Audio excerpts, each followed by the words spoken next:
দাগির প্রথম গান শুনলাম একটুখানি মন। এই গানটা শুনতে গিয়ে একটা জিনিস অনুভব করলাম যে নিশো ভাই যেন কোথাও মেসেজ দিল যে ভাই রোম্যান্টিক জনারও আমার, সেটা শুধুমাত্র অপূর্বর আন্ডারে নয়, শাকিব খানের আন্ডারে নয়, যে রোম্যান্টিক জায়গাটাও কিন্তু আমারই কোথাও।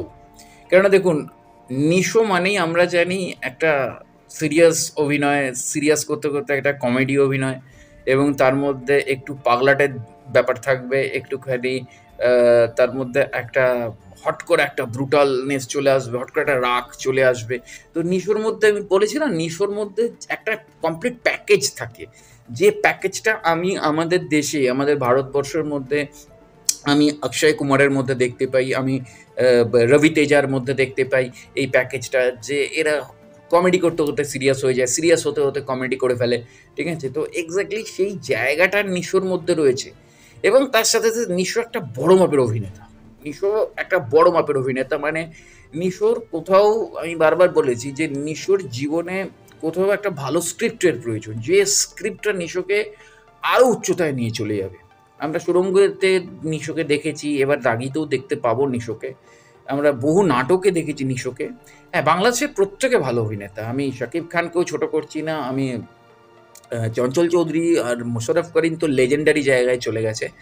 হ্যাঁ, তো সেই জায়গা থেকে দাঁড়িয়ে নিশো একটা যেন আলাদা একটা সেগমেন্ট, নিশো যেন কোথাও একটা আলাদা সেগমেন্ট, মানে বাদ বাকি সবাই একদিকে চলে গেলে নিশো পুরোপুরি একটা আলাদা পৃথিবী।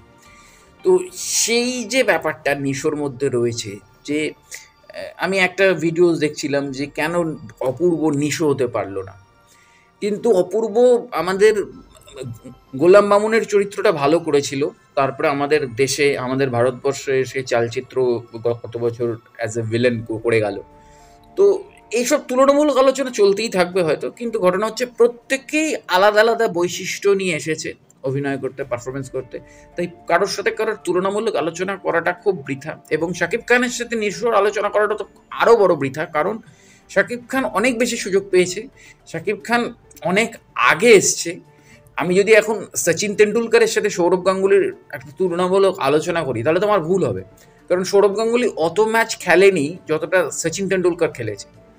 তো এক্স্যাক্টলি সচিন তেন্ডুলকার লেজেন্ড, সৌরভ গাঙ্গুলিও লেজেন্ড, কিন্তু আমাদের বাঙালিদের কোথাও মনে হয় সৌরভ গাঙ্গুলি যদি আরও বেশি ক্রিকেট খেলতে পারতেন, তাহলে হয়তো আরও কিছু রেকর্ড করতে পারতেন। তাই বলে কিন্তু আমি সচিন তেন্ডুলকারকে ছোট করছি না।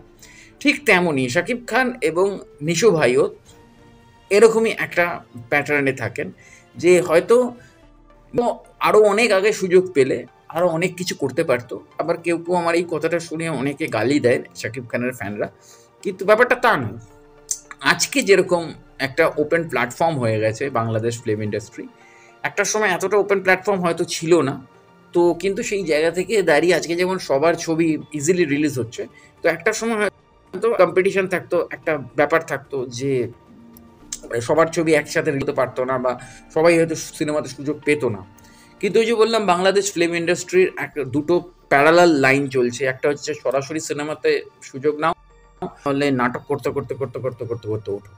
তো এক্স্যাক্টলি এটা খুব ভালো যে নাটক করতে করতে সিনেমাতে চান্স পাচ্ছে, যেটা আমাদের টালিগঞ্জ ইন্ডাস্ট্রিতে হচ্ছে, যেটা আমাদের কলকাতার বাংলা ইন্ডাস্ট্রিতে হচ্ছে। এখানে যে ছেলেটা মেগা সিরিয়াল করছে, সে যুগের পর যুগ, দিনের পর দিন শুধু মেগা সিরিয়ালের মধ্যেই আটকে রয়েছে, সে কোনো ভালো সিনেমা পাচ্ছে না। কিন্তু একটা মেগা সিরিয়ালের নায়িকা, সে কিন্তু যুগের পর যুগ, দিনের পর দিন কিন্তু সে মেগা সিরিয়ালের মধ্যেই আটকে রয়েছে, সে কিন্তু একটা ভালো সিনেমা পাচ্ছে না। হয়তো পেয়ে গেল দু একটা একটুখানি, ব্যাস, তারপরে আবার তাকে ফিরে যেতে হলো সিরিয়ালে কিংবা ওয়েব সিরিজে।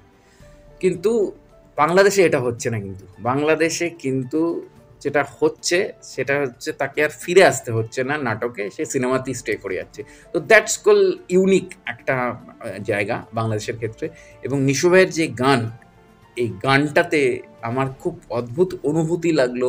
সেটা হচ্ছে সেই পুরনো একটি গান ছিল শুভমিতা এবং বাংলাদেশেরই আরেকজন সিঙ্গার ছিল, যেটা আমাদের কলেজ লাইফের খুব বিখ্যাত গান ছিল, যেখানে সেই মেয়েটার অন্ধ হয়ে যাবে এবং ছেলেটা ফটোগ্রাফার থাকবে, ছেলেটা লাস্টে নিজের চোখটা দিয়ে চলে যাবে, তোমায় ছেড়ে বহু দূরে যাবো কোথায়। তো ওই গানটার মতন একটা অনুভূতি পেলাম আমি এই গানটার মধ্যে।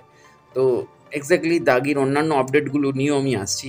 তো অবশ্যই জুড়ে থাকুন আমার চ্যানেল এবং পেজের সাথে। দেখা হচ্ছে পরের ভিডিওতে। নমস্কার।